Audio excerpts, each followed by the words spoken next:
Comedy movies का मेला लग चुका है। वेलकम बैक, धमाल 4 वापस थिएटर में धमाल मचा रही है। क्या आप जानते हैं कि आपको कहीं बेहतर कॉमेडी 2000 से 2010 के बीच में मिल सकती है? नहीं जानते ना? चलिए मैं आपको बताने वाला हूं टॉप 5 मूवीज जो 2000 से लेके 2003 के बीच में आई है। ये पार्ट 1 है, इसका पार्ट 2 भी आएगा जिसमें हम इसके आगे आगे की मूवीज को डिस्कस करेंगे।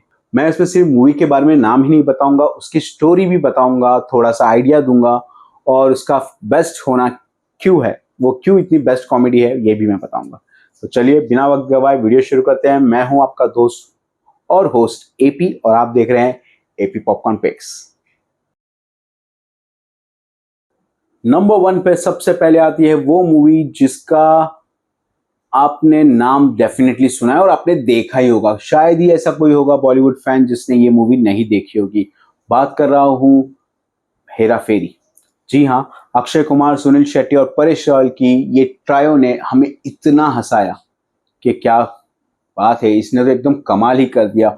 और जब इसका सेकंड पार्ट आया तो वो तो अलग बात है, वो हम आगे डिस्कशन में करेंगे, लेकिन आज हमसे पहले हेरा फेरी की बात करते हैं। मूवी बहुत ही मजेदार थी, बहुत ही एक्साइटिंग। लेकिन ये मूवी अगर आज रिलीज होती ना तो थोड़ा प्रॉब्लम हो जाता है, क्योंकि ये एक कॉपीड मूवी थी। जी हाँ, कॉपीड बोलेंगे या फिर रीमेक बोलेंगे, रीमेक मूवी थी जो प्रियदर्शन की ही मूवी है, उसमें से रीमेक की गई थी। ठीक है, तो मूवी तो काफी मजेदार थी, जहां पर 3 दोस्त थे। 3 दोस्त मतलब किस्मत ने उन्हें दोस्त बना दिया था।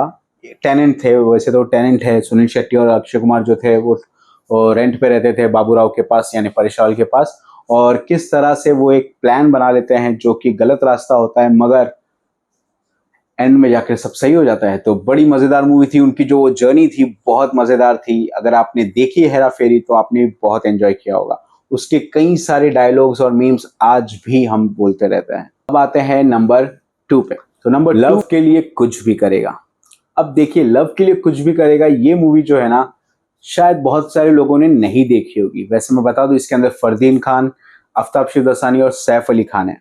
सैफ अली खान की ये पहली मूवी थी जो मुझे पसंद आई थी, तो मुझे लगा था यार काफी अच्छी मूवी है करके। ठीक है, इसमें ट्विंकल खन्ना भी थी। और मूवी की स्टोरी बहुत सिंपल है, जहां पर वो सैफ अली खान अपनी ही वाइफ को किडनैप कर अपने ससुर से कुछ पैसे निकलवाते हैं और कैसे वो पैसे मिलते हैं। सोनाली बेंद्रे उनकी वाइफ होती है।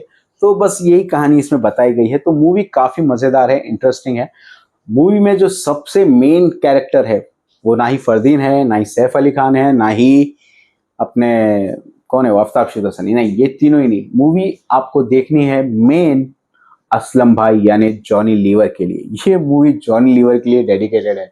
आज भी जब ये मूवी का नाम सुनता हूँ या कुछ भी है तो मुझे सीधा असलम भाई याद आते हैं। उनके जो एपिक डायलॉग्स हैं, जॉनी लीवर ने जो परफॉर्मेंस दी है वो कमाल की है, बहुत मजेदार है, बहुत हंसाते हैं। आपने अगर नहीं देखी है तो आप इसके सीन्स जाके देखिए, काफी मजा आएगा आपको। जिस तरह से जॉनी लीवर ने इस मूवी को उठाया है ना, एक अलग ही लेवल पे लेकर चले गए हैं। तो लव के लिए कुछ भी करेगा is really definitely worth watching for comedy lovers, तो आप इसे देख सकते हैं। ठीक है, अब बात करते हैं नंबर 3 की। नंबर 3 पर है ये तेरा घर ये मेरा घर।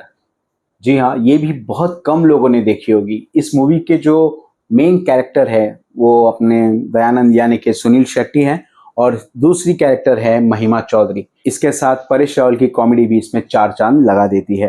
तो डेफिनेटली वर्थ वॉचिंग है। इसमें कहानी में ये बताया गया कि एक घर है जिसमें कुछ टेनेंट्स रह रहे हैं, अब वो निकलने के लिए तैयार नहीं है। वो कहते हैं कि नहीं, हम भाड़ा दे रहे हैं 20 साल से 30 साल से, हम यही रहेंगे, हम नहीं जाएंगे। और बेचारा जो सुनील शेट्टी जो रूम ओनर है वो अलग अलग पैतरे आजमाता रहता है कि कैसे भी करके इनको घर से बाहर निकालूं। तो बहुत फनी सिचुएशन क्रिएट होती है। देखिए, बहुत ही सिंपल कॉमेडी है। जो अब तक हमने तीनों मूवी देखी ना, उसमें एक भी वल्गैरिटी चीजें आपको नहीं मिलेगी। बहुत ही क्लीन कॉमेडी है जो आप अपनी फैमिली के साथ एंजॉय कर सकते हैं। ये तेरा घर ये मेरा घर, ये भी पूरी तरह से क्लीन कॉमेडी है, बहुत मजेदार है। इसके डायरेक्टर भी प्रियदर्शन है। ठीक है, तो आपने अगर इसे नहीं देखा है तो प्लीज इसे वॉच कीजिए, आपको काफी मजा आएगा। नंबर 4 पे मूवी है अक्षय कुमार, परेश रावल और Sunil Shetty, but it's not Hera Pheri 2, it's Awara Pagal दीवाना।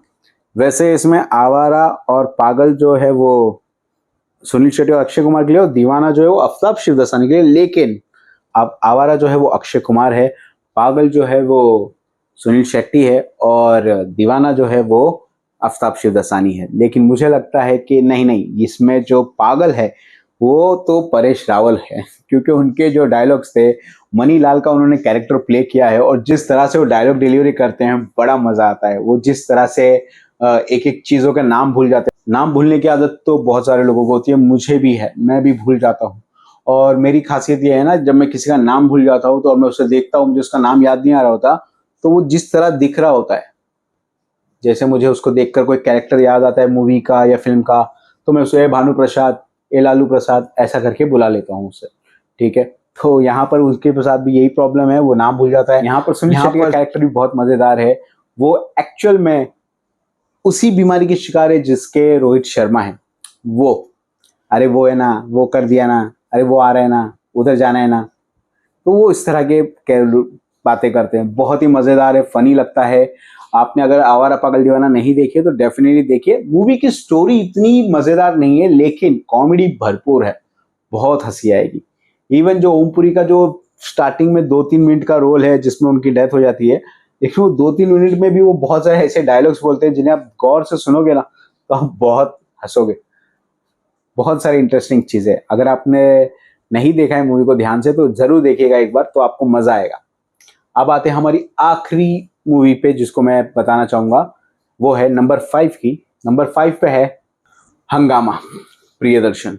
दोस्तों, Priyadarshan was the king of comedy in term of directors. उन्होंने इतनी अच्छी अच्छी कॉमेडी मूवीज हमें दी है ना, बहुत ही मजेदार। और उनकी सबसे खासियत थी ना, देखिए प्रियदर्शन तो अच्छे डायरेक्टर है ही, उनको साथ में जो एक्टर्स होते थे वो भी बहुत अच्छे थे, प्लस डायलॉग राइटर। मेजॉरिटी उनकी मूवीज जो है वो नीरज वोरा लिखते थे, उनके ही डायलॉग वायलॉग होते थे, तो बहुत मजेदार लगते थे। और इनका कॉम्बिनेशन से जब जब मूवी बनी है ना तो वो मजेदार ही बनी है। हंगामा भी बहुत ही इंटरेस्टिंग मूवी है, एक कल्ट क्लासिक कॉमेडी हम उसे कह सकते हैं। उसमें परेश रावल, अक्षय खन्ना, आफ्ताब शिवदसानी बहुत ही बढ़िया है। उसमें जो हमारी रिमी सेन है, उनका वो डेब्यू मूवी था मेरे ख्याल से, डेब्यू था, हाँ शायद डेब्यू मूवी थी उनकी। और साथ में शोभा आनंद का भी परफॉर्मेंस काफी बढ़िया है उसमें। इसके अलावा मुझे तो कचरा सेठ, इन शॉर्ट शक्ति कपूर का भी कैरेक्टर बहुत मजेदार लगता है, बहुत हंसी है। ये टीकू तलसानिया, एवरी कैरेक्टर जो उसमें लिए गए ना वो बहुत ही दिलचस्प थे। राजपाल यादव के कुछ जोक्स आज भी इतने फेमस है, उनको आज भी मीम्स के तौर पे यूज किया जाता है, तो बहुत ही बढ़िया लगता है। तो आपने हंगामा अगर नहीं देखी है तो आप हंगामा भी देख सकते हैं। तो ये थी मेरी टॉप 5 मूवीज फ्रॉम 2000 टू 2003। बहुत सारी आपने देखी होगी लेकिन कुछ आपने नहीं भी देखी होगी, तो प्लीज जो नहीं देखी है वो देखिए, आपको एक्चुअल कॉमेडी मूवीज का मजा आने लगेगा। क्यों? और ये सारे जितने भी मूवीज मैंने बताए ना, ये उसमें से आवारा पागल दीवाना थोड़ी सी मतलब ठीक है, आजकल के जमाने के हिसाब से तो वो भी बहुत फैमिली एंटरटेनमेंट ही हो गई है, तो कोई भी ऐसा प्रॉब्लम नहीं होगा। आप अपनी फैमिली के साथ आराम से इसे बैठकर देख सकते हैं और इसे एंजॉय कर सकते हैं। तो please watch it out all the 5 movies, ठीक है। मैं मिलता हूं आपको अगले वीडियो में, मैं इसका सेकंड पार्ट भी जरूर लाऊंगा। अगर आपको ये जो मूवीज है जो मैंने बताई आपको पसंद आती है तो इसका सेकंड पार्ट भी बहुत जल्द आने वाला है, तो लाइक और शेयर और सब्सक्राइब कर लीजिए चैनल को, ताकि जब भी इसका सेकंड पार्ट आए तो आपको पता चल जाए कि भाई हाँ ये कॉमेडी 5 मूवी और देखनी है, ठीक है। ऐसे ही 5-5 करके मैं आपको मूवी सजेस्ट करता रहूंगा। तो चलिए, this is your host AP signing off. Goodbye, take care and have a great day. Subscribe now and press the bell icon. Never miss an update.